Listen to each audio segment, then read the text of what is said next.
ಅವ್ರನ್ನ ಹಿಡಿಯೋದು ತುಂಬಾ ಕಷ್ಟ ಆಯ್ತು. ಫೈನಲಿ ಒಂದ್ ಜಾಗದಲ್ಲಿ ಈಗ ಹಿಡಿದಿಟ್ಕೊಂಡಿದೀವಿ. ಸೊ ಲೆಟ್ಸ್ ವೆಲ್ಕಮ್ ಗಿಲ್ಲಿ ನಟ ಅಲಿಯಾಸ್ ನಟ ರಾಜ, ಈ ಸಲ ಬಿಗ್ ಬಾಸ್ ವಿನ್ನರ್. ನಮಸ್ಕಾರ, ಹೇಗಿದ್ದೀರಾ? ಸೂಪರ್ ಆಗಿದ್ದೀನಿ ಮೇಡಮ್, ನೀವು? ನಾನ್ ಸೂಪರ್ ಆಗಿದ್ದೀನಿ. ನೋಡಿ, ಇಷ್ಟು ದೂರ ಬಂದ್ವಿ ನಿಮ್ಮನ್ನ ಹುಡ್ಕೊಂಡು, ಫೈನಲಿ ಸಿಕ್ಕಾಕೊಂಡ್ಬಿದ್ರಿ ನಮ್ಮ ಹತ್ರ. ಸಿಕ್ಕಾಕೊಂಡ್ಬಿದ್ರಿ ಅನ್ನೋದಕ್ಕಿಂತ ಅದೇ ಮೇಡಮ್, ಅಲ್ಲಿ ಕೆಲಸ ಇಲ್ಲಿ ಕೆಲಸ, ಅಲ್ಲಿ ಹೋಗುದು ಇಲ್ಲಿ ಹೋಗುದು, ಬರೀ ಇದೇ ಆಯ್ತಾಯ್ತಲ್ಲ, ಅದಕ್ಕೆ ಕಂಗ್ರ್ಯಾಚುಲೇಷನ್ಸ್ ನಿಮ್ಗೆ. ಕರ್ನಾಟಕದ ಜನರ ಮನ್ಸ್ ಗೆದ್ದಿದ್ದೀರಾ.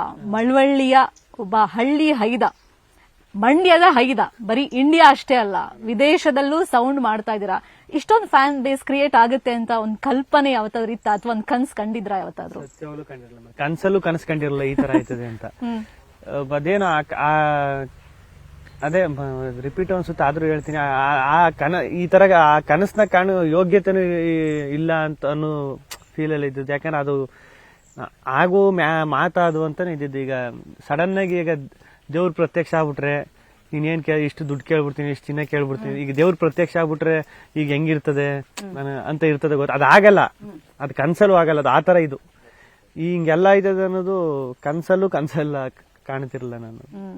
ಬಂದ ತಕ್ಷಣ ಇನ್ಸ್ಟಾ ಫಾಲೋವರ್ಸ್ ಎಷ್ಟಾಗಿದ್ದಾರೆ ನೋಡಿದ್ರಾ?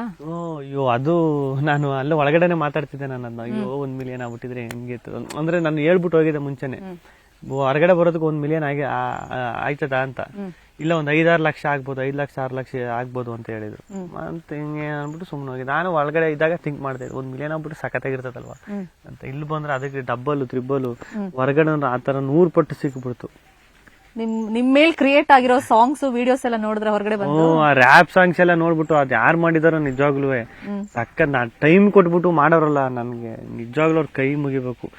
ಸಖತ್ತಾಗಿ ಅದ್ ಕೇಳಿದ್ರೆ ನನ್ಗೆ ಖುಷಿ ಆಯ್ತದೆ. ಅಷ್ಟೊಂದು ರ್ಯಾಪ್ ಸಾಂಗು, ರೀಲ್ಸು, ಆಮೇಲೆ ಮಿಕ್ಸಿಂಗ್ ಮಾಡೋದು, ದೊಡ್ಡವ ಆಸೆ ಕೊಡು, ಅದೆಲ್ಲ ಅಯ್ಯೋ ಅದೆಲ್ಲ ನೋಡ್ತಾ ಇದ್ರೆ ಸಖತ್ ಖುಷಿ ಆಯ್ತದೆ. ಅದು ಇನ್ನೂ ಮುಗಿಲೇ ಇಲ್ಲ, ನೋಡ್ತಾನೆ ಇರ್ತೀನಿ ಫ್ರೀ ಆಗಿದ್ದಾಗೆಲ್ಲ.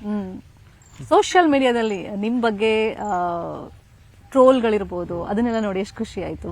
ಟ್ರೋಲ್ ಅಂದ್ರೆ ಅದು ನನ್ಗೆ ಒಂದು ದೊಡ್ಡ ಖುಷಿ ಏನಂದ್ರೆ ಮೇಡಮ್, ಸಖತ್ ಈಗಲೂ ಆಶ್ಚರ್ಯ ಮತ್ತು ಖುಷಿ ಆಯ್ತಾ ಇರೋದು.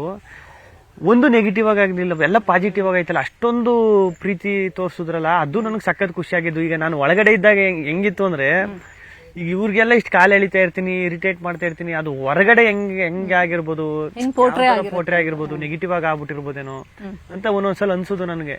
ಏನೋ ಆಗಿರ್ತದ ಹೊರಗಡೆ ಅಂತ ಒಂದೊಂದ್ಸಲ ಭಯ ಆಗೋದು. ಹೊರಗಡೆ ಬಂದ್ಮೇಲೆ ಫುಲ್ಲು ಅದು ಡೆಡ್ ಆಪೋಸಿಟ್ ಚೇಂಜ್, ಫುಲ್ಲು ಉಲ್ಟಾ. ಈಗ ಕಟ್ಔಟ್ ರೇಂಜಿಗೆ ಬಂದಿದ್ದೀರಾ ನೀವು, ಗೊತ್ತಾ? ಇಷ್ಟೊಂದ್ ಪ್ರೀತಿ ಬಹುಶಃ ಇಷ್ಟು ಸೀಸನ್ ಅಲ್ಲಿ ಯಾರಿಗೂ ಕೊಟ್ಟಿರ್ಲಿಲ್ಲ ಜನ. ಗಲ್ಲಿ ನಿಮ್ ಫೋಟೋಸ್ ಕಟ್ಔಟ್ ಹಾಕಿ ಗೆದ್ದು ಬರಬೇಕು ಗಿಲ್ಲಿ. ಈ ಸತಿ ಗಿಲ್ಲಿನೇ ಗೆಲ್ಲೋದು.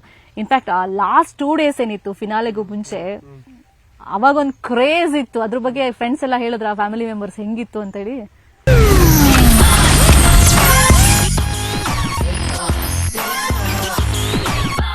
ನಾನು ಆಚೆ ಕಪ್ಪಿ ಹಿಡ್ಕ ಬಂದಲ್ಲ ಮೇಡಮ್, ಅದು ಬಂದ ತಕ್ಷಣನೇ ಗೆದ್ದ ತಕ್ಷಣನೇ ಒಬ್ರು ಹೇಳಿದ್ರು, ಹೊರಗಡೆ ಹೆಂಗೈತೆ ನೋಡ್ತೇವೆ ಒಂದ್ಸತಿ, ಸುಮ್ನೆ ಒಂದ್ ಸ್ಯಾಂಪಲ್ ಅಂತ. ಅಲ್ಲಿ ಹೊರಗಡೆ ಎಲ್ಲ ಕಟ್ಔಟ್ ಎಲ್ಲ ಹಾಕಿ ಇದೆಲ್ಲ ಮಾಡ್ತಿರಲ್ಲ, ಅದೊಂದು ಸುಮ್ನೆ ತೋರ್ಸಿದ್ರು ಒಂದು 30-20 ಸೆಕೆಂಡ್.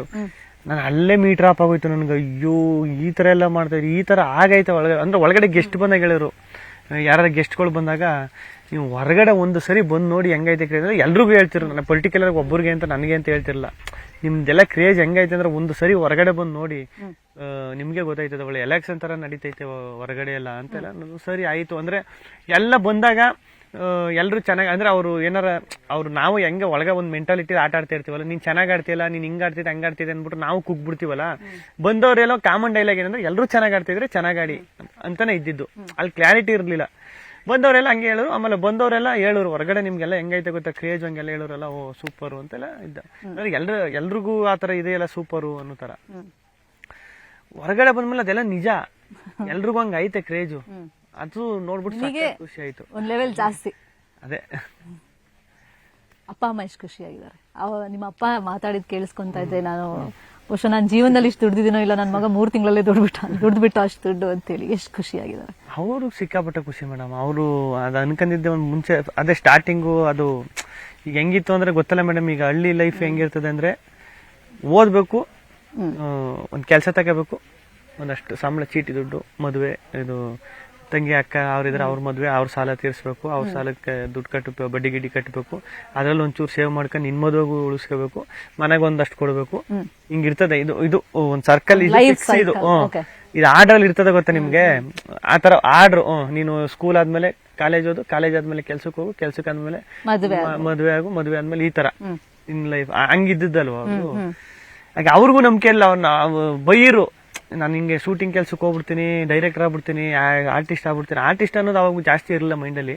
ಶೂಟಿಂಗ್ ಕೆಲ್ಸಕ್ಕೆ ಹೋಗ್ಬೇಕು ಅನ್ನೋದಿತ್ತು. ನೀನ್ ಏನ್ ಕೋದ ಅಲ್ಲಿ ಏನ್ ಮಾಡಿಯ ಸರಿ, ಶೂಟಿಂಗ್ ಕೆಲ್ಸಕ್ಕೆ ಹೋಗ್ಬಿಟ್ಟು ನಮಗೆಲ್ಲ ಅಲ್ಲ ಅದು, ಕೆಲ್ಸಕ್ಕೆ ಹೋಗೋದು ಬೈರು ಅವರು ಯಾವಾಗ್ಲೂ. ಅದು ಈಗ ನೋಡಿದ್ರೆ ಅವರು ಅಷ್ಟು ಖುಷಿ ಪಡೋದು ನೋಡೋದು. ಈಗ ಅದೇ ಅಲ್ವ ಮೇಡಮ್, ಅಲ್ಟಿಮೇಟ್ಲಿ ಅಪ್ಪ ಅಮ್ಮನ ಮಕ್ಕಳಲ್ಲಿ ಆ ನಗು ನೋಡಿದಾಗ ಅದು ಸಾಕಲ್ಲಪ್ಪ ಇನ್ನು ಜೀವನದಲ್ಲಿ. ಇಷ್ಟು ಅವ್ರ ಮಕ್ಕಳಲ್ಲಿ ಒಂದು ನಗು, ನನ್ನಿಂದ ಒಂದು ನಗು ಬಂತಲ್ಲ, ಸೂಪರ್ ಅನ್ಸುತ್ತೆ.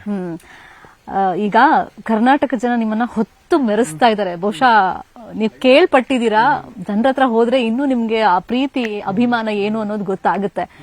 ಅದಕ್ಕೋಸ್ಕರ ನೀವು ನಮ್ಮ ಸ್ಟುಡಿಯೋ ಒಂದಿನ ಬರ್ಬೇಕು, ಪಬ್ಲಿಕ್ ಹೌಸ್ ಓಪನ್ ಮಾಡಿ ಮಾತಾಡಿಸ್ತೀವಿ. ಈಗ ಯಾರೋ ಮಾತಾಡಿದ್ ಕೇಳಿಸ್ಕೊಳ್ತಾ ಇದೆ, ತುಂಬಾ ಇನ್ನೋಸೆಂಟ್ ಜನ, ಹಳ್ಳಿ ಜನ, ನೀವು ಹಳ್ಳಿಯಿಂದಾನೇ ಬಂದವರು. ಬಹುಶಃ ಒಂದ್ 45 ವರ್ಷದ ಹಿಂದೆ ನಾವು ಡಾಕ್ಟರ್ ರಾಜ್ಕುಮಾರ್ ಅವ್ರು ಶೂಟಿಂಗ್ ಅಲ್ಲಿ ಇದಾರೆ ಅಂದ್ರೆ ಹೋಗ್ತಿದ್ವಿ, ನಾವು ನಿಜಾನ ಡಾಕ್ಟರ್ ರಾಜ್ಕುಮಾರ್ ಅವ್ರನ್ನೇ ನೋಡ್ತಾ ಇದೀವ ಅಂತ ಅಂದ್ಬಿಟ್ಟು ಮುಟ್ತಾ ಇದ್ವಿ, ನಾವು ಕನ್ಸ ಅಂತ ತಿಳ್ಕೊಳಕ್ಕೆ. ರಾಜ್ಕುಮಾರ್ ಅವ್ರನ್ನ ಮುಟ್ಟಿದೀವಿ, ನಮ್ಮೂರ್ ಹುಡುಗ ಗಿಲ್ಲಿನ್ ಮುಟ್ಟೋಕ್ ಆಗ್ತಿಲ್ಲ, ಅಷ್ಟು ಬೆಳೆದ್ಬಿಟ್ಟ ಹುಡುಗ ಅಂತ ಇಷ್ಟು ಖುಷಿ ಪಡ್ತೀರಾ ಮೇಡಮ್? ಅವ್ರಿಗೆಲ್ಲ ದೊಡ್ಡವ್ರಿಗೆಲ್ಲ ಹೋಲಿಸ್ಲೇಬಾರ್ದು ಮೇಡಮ್, ಯಾಕಂದ್ರೆ ನಾವು ಅದೇ ನಾನು ಹೇಳ್ತಿರ್ತಿಲ್ಲ, ಅವ್ರ ಕಾಲ್ ದುಡ್ಗು ಸಮಯ ಇಲ್ಲ. ನಾವು ಅವರು ಸಿನಿಮಾ ಎಲ್ಲ ನೋಡ್ಕೊಂಡು ಅಂದ್ರೆ ಅವರಷ್ಟು ಅವ್ರಿಗೆ ಹೋಲ್ಸ್ಕೊಂಡು ನಾನು ಏನೂ ಇಲ್ಲ ಮೇಡಮ್, ಸತ್ಯವಾಗ್ಲೂ ಆ ತರ ಏನಿಲ್ಲ ಮೇಡಮ್. ಮುಟ್ಟಕ್ಕಾಗಲ್ಲ, ಸಿಗಕ್ಕಾಗಲ್ಲ, ಆ ತರ ಏನಿಲ್ಲ ಮೇಡಮ್. ಇಲ್ಲೇ ಇದ್ದೀನಿ, ಇಲ್ಲೇ ಇರ್ತೀನಿ. ಅದೇ ಅದೊಂದು ಖುಷಿ ಆಯ್ತದೆ ಮೇಡಮ್ ನೋಡಿದಾಗ. ಒಂದು ಎಲ್ರ ಮಕ್ಕಳು ಈಗ ಹಿಂಗ್ ಬಂದ್ ಹಿಂಗ್ ಮಾಡ್ತಾರೆ. ಅಪ್ಪು ಸರ್ ಪುಣ್ಯಭೂಮಿಗೆ ಹೋಗಿದೆ, ಅಲ್ಲಿಗೆ ಹೋಗಿದೆ. ಅವಾಗ ಅಲ್ಲಿಗೆ ಬಂದಿರೋರೆಲ್ಲ ಪಾಪ ವಯಸ್ಸಾಗಿರೋರೆಲ್ಲ ಹಿಂಗ್ ಬಂದ್ ಹಿಂಗ್ ಮಾಡೋದು, ದೃಷ್ಟಿ ತೆಗೆಸ್ಕೊಳ್ಳಿ ಹೋಗಿ ಅನ್ನೋದು, ಅದೆಲ್ಲ ನೋಡ್ತಾ ಇದ್ರೆ ಎಷ್ಟು ಕನೆಕ್ಟ್ ಆಗ್ಬಿಟ್ಟವ್ರೆ. ಸುಮಾರು ಜನ ಹೇಳ್ತಾರೆ ಬಿಗ್ ಬಾಸ್ ಶೋ ಮುಗಿದ್ಮೇಲೆ ನಮ್ಗೆ ಬೇಜಾರು ಕಣಪ್ಪ, ನಾವು ಟಿವಿನೇ ನೋಡ್ತಾ ಇಲ್ಲ, ಸುಮ್ಮನೆ ಕೂತಿರ್ತೀವಿ ಅಂತೆಲ್ಲ ಅನ್ನೋದು. ಅದನ್ನೆಲ್ಲ ನೋಡಿದ್ರೆ ಅದೇ ನಾನು ಹೇಳ್ತೀನಲ್ಲ ಮೇಡಮ್, ಇವಾಗ ನಾವು ಬಿಗ್ ಬಾಸ್ ಮನೆ ಒಳಗಡೆ ನಾವ್ ಇಷ್ಟೇ ಜನ ಇರೋರು, ಹೊರಗಡೆ ಅವರು ಮನೆ ಒಳಗಡೆ ಟಿವಿ ನಮ್ಮನ್ನ ನೋಡ್ತಾ ಇರ್ತಾರೆ ಅಂತ. ಆಕ್ಚುಲಿ ಅವರೆಲ್ಲ ಬಿಗ್ ಬಾಸ್ ಒಳಗಡೆ ಅವರು ಜೀವಿಸ್ತಾ ಇದ್ರು ನಮ್ ಜೊತೆ, ನಾವು ಮಾತ್ರ ಜೀವಿಸ್ತಾ ಇರಲಿಲ್ಲ ಅಲ್ಲಿ ಅನ್ನಿಸ್ಬಿಡ್ತು. ಚಿಕ್ಕ ಚಿಕ್ಕ ಮಕ್ಕಳುಗಳು ಗಿಲ್ಲಿ ಮಾಮ ಗಿಲ್ಲಿ ಅಂತ ಹೇಳುದು, ಅದೆಲ್ಲರೂ ನೋಡ್ತಾ ಇದ್ರೆ ಚಿಕ್ಕವರಿಂದ ದೊಡ್ಡವ್ರವರೆಗೂ ಅದು ನನ್ ಪುಣ್ಯ ಮೇಡಮ್. ಯಾವ ಜನ್ಮದ ಪುಣ್ಯನೇನೋ, ನಮ್ಮ ಅಪ್ಪ ನಮ್ಮಮ್ಮ ಮಾಡೋದ್ ಪುಣ್ಯನೇನೋ.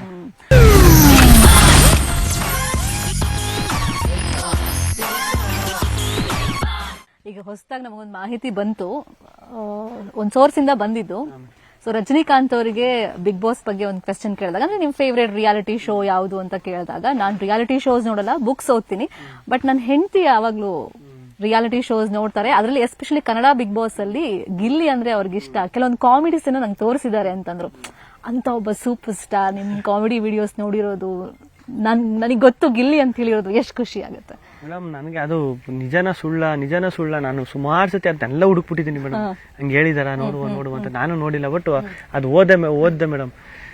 ನಾವೆಲ್ಲ ನಾನು ಯಾರು ಮೇಡಮ್ ಫಸ್ಟ್ ಆಫ್ ಆಲ್ ಅಂತ ಸೂಪರ್ ಸ್ಟಾರ್ ಅವರು ಶಿವಣ್ಣ ದೊಡ್ಡವರೆಲ್ಲ ನಾವೆಲ್ಲ ಯಾರು ಮೇಡಮ್ ಅವ್ರ ಮುಂದೆ ಅಂತವ್ರು. ಅವ್ರನ್ನೆಲ್ಲ ನೋಡ್ಕೊಂಡು ಅವ್ರ ಸ್ಟೈಲು, ರಜನಿ ಸರ್ ಸಿಕ್ಕಾಪಟ್ಟೆ ಇಷ್ಟ ನನಗೆ. ಅವ್ರ ಸ್ಟೈಲು ನಾನು ಸಿಕ್ಕಾಪಟ್ಟೆ ಎಂಜಾಯ್ ಮಾಡ್ತೀನಿ, ಸಿಕ್ಕಾಪಟ್ಟೆ ಇಷ್ಟ ನನಗೆ. ಅವರು ನನ್ನ ಇಮ್ಯಾಜಿನೇಷನ್ ಅದು ತಾಟು ಬರೋದಿಲ್ಲ ನೋಡ್ರಿ. ನನ್ನ ಇವ್ರಿ ರಜನಿ ಸರ್ ಈಗ ನಾನು ಏನಾರ ಒಂದ್ 4-5 ಸಿನಿಮಾ ಮಾಡಿ ಅದೇನಾರ ದೊಡ್ಡಿಟ್ಟಾಗಿ ಅದ್ ನೋಡಿ ಒಂದು ರಿಯಾಲಿಟಿ ಶೋ, ಅವ್ರ ರಿಯಾಲಿಟಿ ಶೋ ಅಷ್ಟು ಹೆಸರು ತಂದು ಕೊಡ್ತದೆ, ಅಲ್ಲಿವರೆಗೂ ರೀಚ್ ಆಯ್ತದೆ ಅಂದ್ರೆ ಅದು ನಾನು ಈಗಲೂ ನಾನು ಹುಡುಕ್ತಾನೆ ಇರ್ತೀನಿ ಮೇಡಮ್. ರಜನಿ ಸರ್ ಮಾತಾಡಿದಾರ ಅಂತ. ನನ್ ಪುಣ್ಯ ಮೇಡಮ್. ಫೈನ್.